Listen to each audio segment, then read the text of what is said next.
kita kan masuk pertama kan tadi udah ketemu kayak gua gitu ya. Iya. Ya, ini sambil jalan kita lihat banyak gua-gua yang ada di sini ya. Jadi kita masuk pertama itu udah kayak masuk dunia lain gitu. Udah kayak masuk gua ya. Masuk di gerbang. Iya, masuk kayak masuk gerbang alam lain gitu loh. Ya udah kayak kita itu terpisah dari dunia nyata.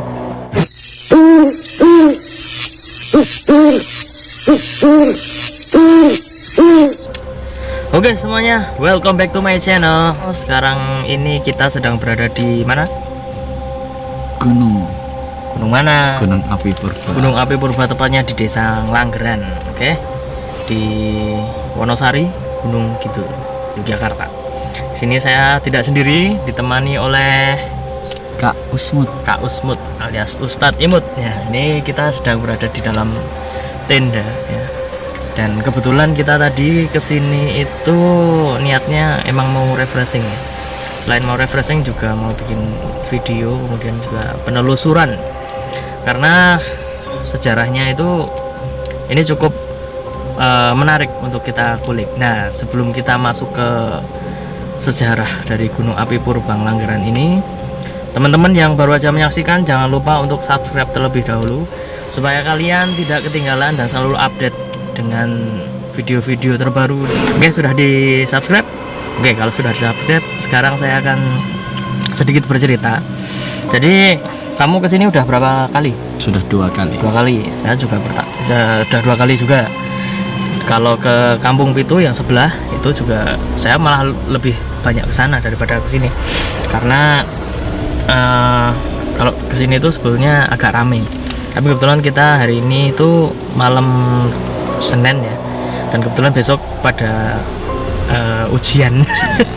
Pada ujian, jadi kita beruntung sekali nggak ada yang ganggu.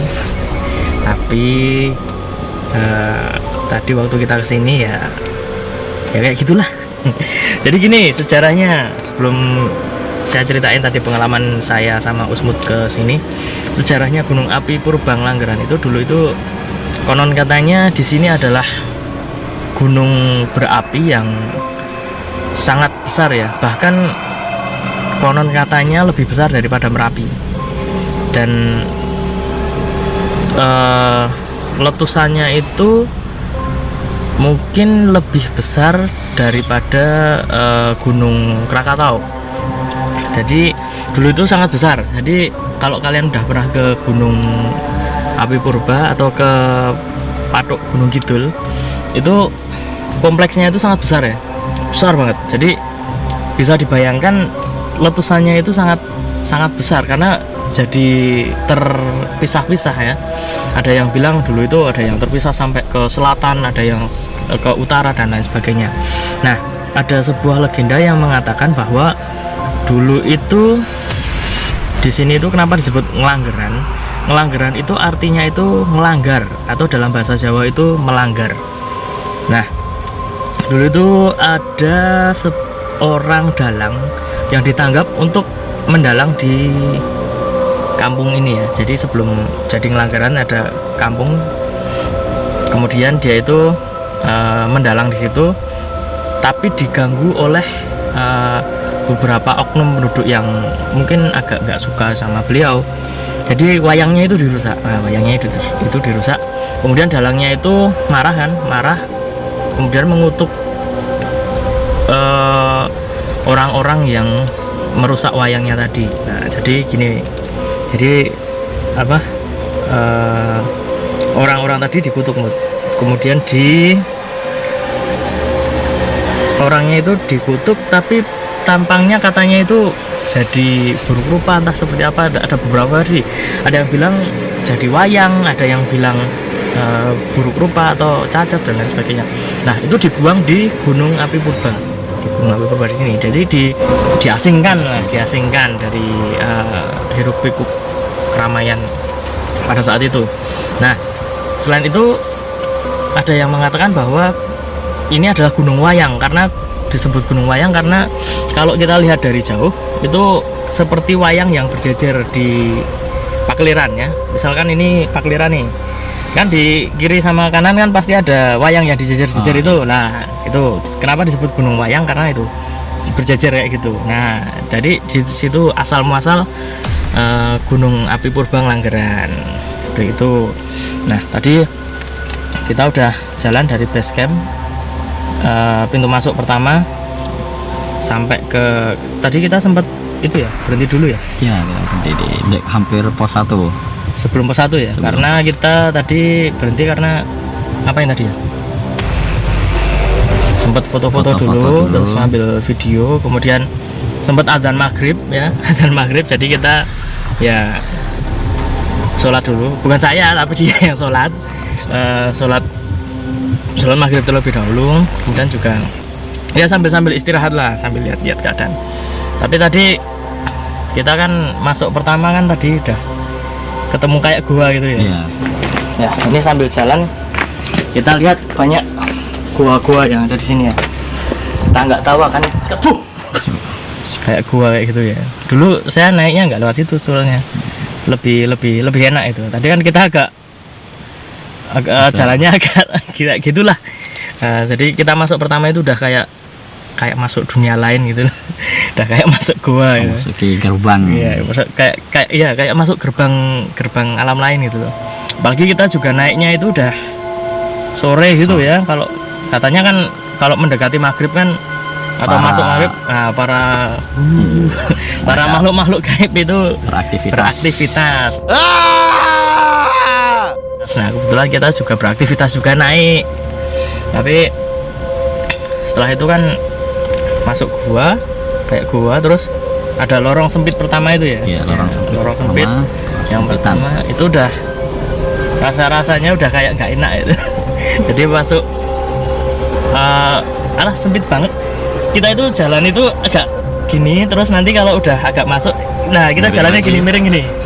Itu tas saya aja saya bawa pakai carrier yang ukuran sekitar 60 sampai 65 liter. Itu untung aja tadi matrasnya saya taruh di samping model gini berdiri. Kalau saya taruh gini, wah pasti nggak bisa lewat saya tadi. Nah itu yang pertama, itu yang bikin agak gimana itu waktu di lorong pertama itu udah cukup. Itu yang kamu gimana? Ya sama seperti memasuki gerbang alam lain ya. Iya. Soalnya karena kan hampir tertutup dia, hampir tertutup. Iya, hampir tertutup. Kalau itu nggak ada tulisan itu lorong apa itu kita nggak mungkin masuk situ ya. Kalau orang yang apa namanya orang awam paling pertama misalkan. Iya, paling pertama yang kesini pasti nggak bakalan tahu kalau itu jalan. Pasti itu kayak wah itu jalan bahaya itu. Itu ya kalau yang orang yang nggak yang apa namanya? Yang fobia tentang yang sempit itu apa itu namanya? Ya itu nanti. Ya itu yang fobia itulah. Itu pasti udah takut. Nggak bakal berani. Soalnya saya sendiri juga agak-agak ilfil sama lorong-lorong kayak gitu. Serius kayak jadi gitu, kayak itu masuk terus udah kayak masuk ke dunia lain gitu loh. Udah kayak masuk dunia lain, padahal ya atasnya masih ada langit-langit kayak gitu, masih tembus. Tapi ya udah kayak kita itu terpisah dari dunia nyata. Nah itu capeknya itu bukan capek jalan, capeknya itu gimana kita bisa lewat miring-miring nyari posisi yang enak. Itu belum lagi encok, terus belum lagi nyangkut, belum lagi kesangkut itu, terus kotor karena dindingnya itu agak-agak lembab kayak gitu. Terus udah keluar tadi kita terus apa ya, berhenti itu ya, berhenti sholat ya. Kamu berhenti sholat ya? Ada? Iya tuh.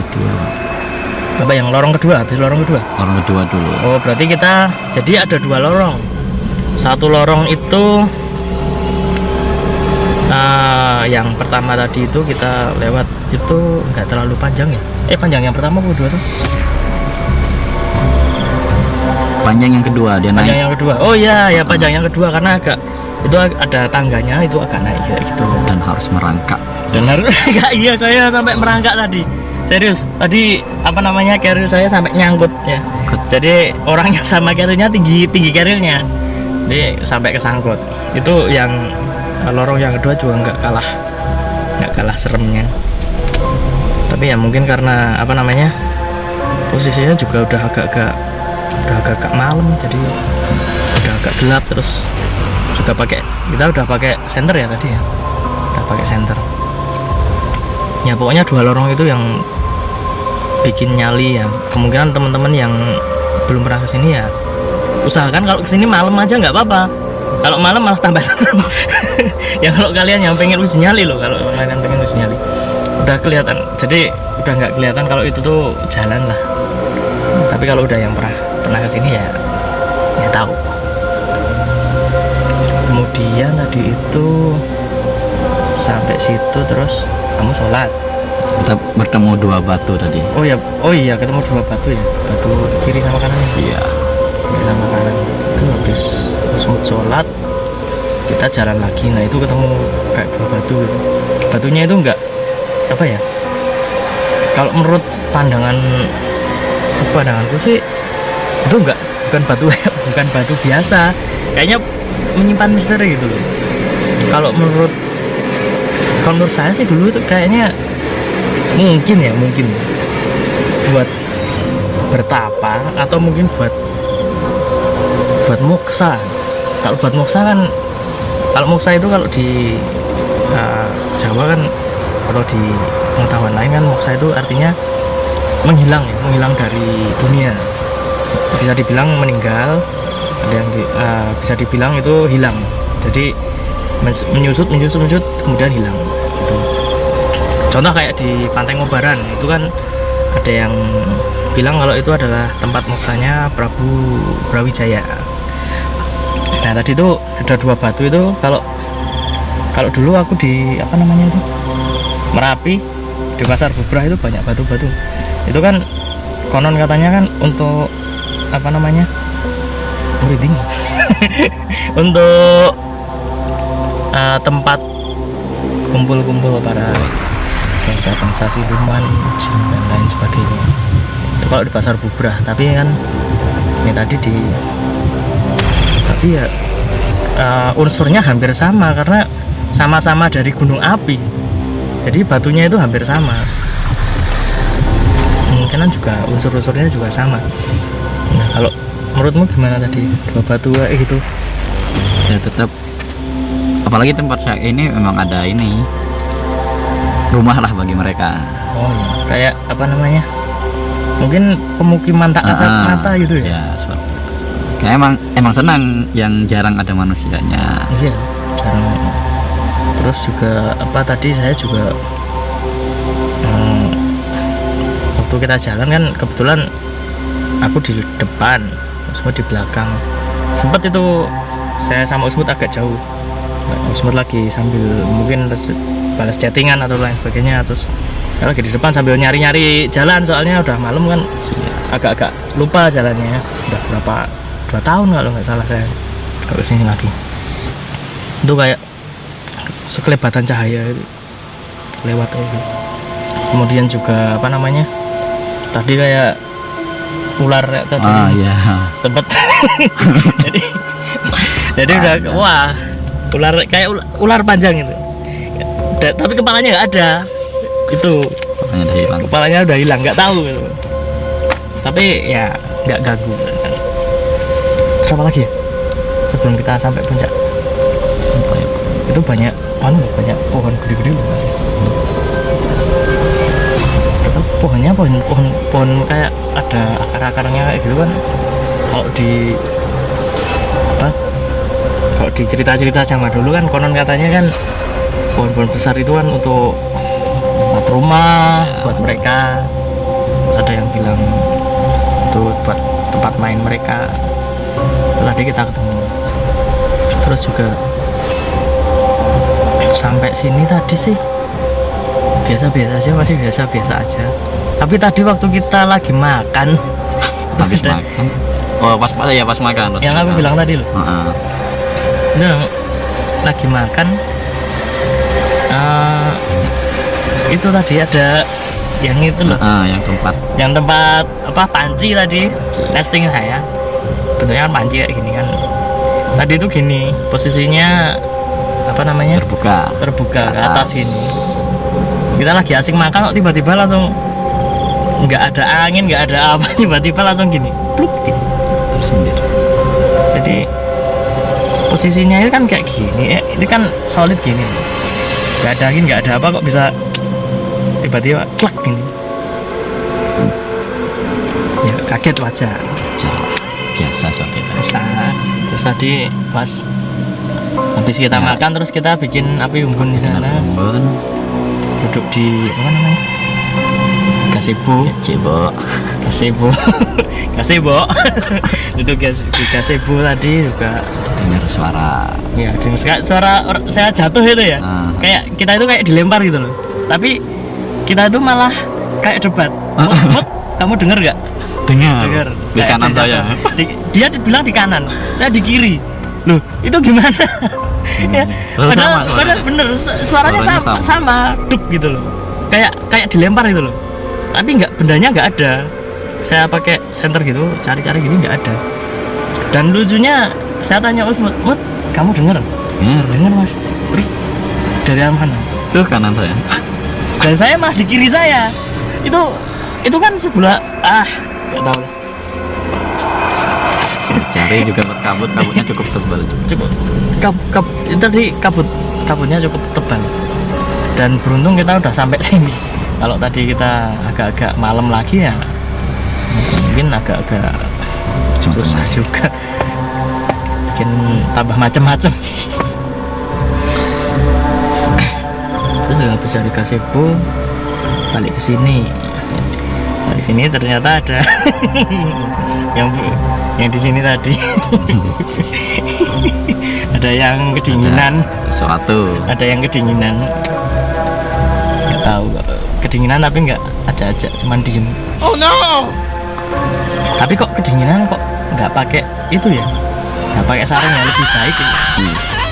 Kenapa pakai itu? Kenapa pakai yang udah lusuh terus warnanya putih kecoklatan, berdiri diem untuk nggak ngejar. jangan sampai Dan kita langsung masuk tenda. Dan waktu saya bilang apa namanya, kan saya punya kebiasaan ya, kalau masuk ke tempat yang agak baru itu pamit mbah, terus permisi mbah, pokoknya mbah ya. Karena kan mereka pasti kan lebih tua dari kita, jauh lebih tua. Karena kalau di Islam kan apa, jin itu usianya bahkan kalau sama Nabi Adam duluan jin malah ya. Jin dan malaikat baru manusia, Nabi Adam. Dan Nabi Adam kan manusia ya, iya. Nah berarti kan wah tuanya tua banget. Saking tuanya kadang lupa. Kadang pikun. Amit. Ya jadi waktu lagi makan, mau mbah, tiba-tiba ada suara kayak gimana ya? Kayak orang tua. Gile. Kamu sempat kaget tadi. Oh, kita kaget. Pengen ngajak makan gimana ya? Ya gimana lagi, karena konon katanya di Gunung Api Purbang Langgeran itu dijaga oleh sosok yang bernama Ongkowijoyo.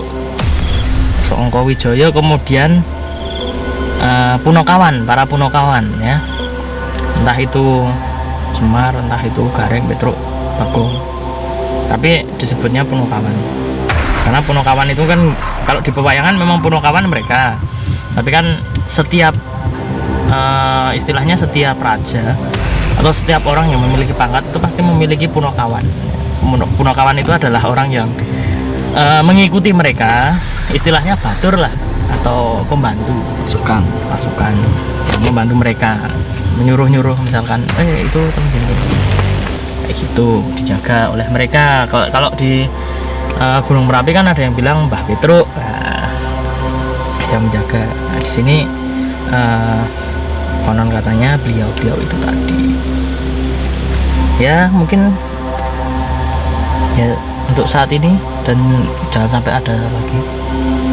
Semoga aman-aman aja sampai kita pulang nanti. Oke. Nanti pulang besok ya.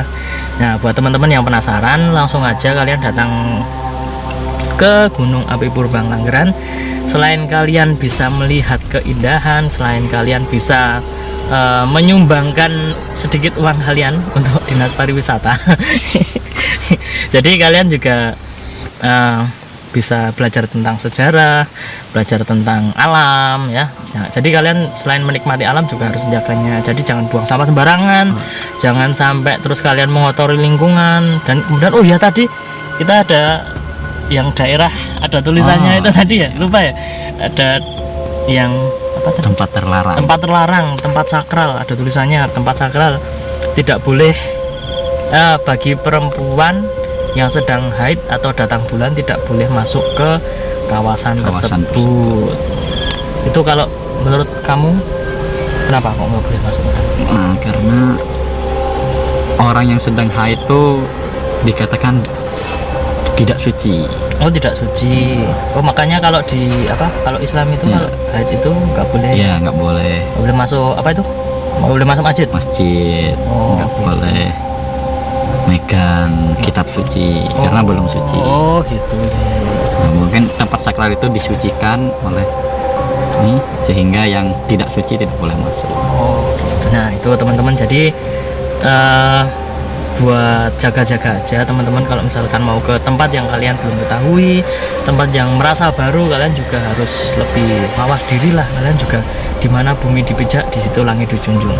Misalkan ada peraturan apa ya kalian taati saja, karena kalian kan juga, saya yakin teman-teman subscriber saya yang menonton video ini pasti cerdas lah daripada yang bikin video.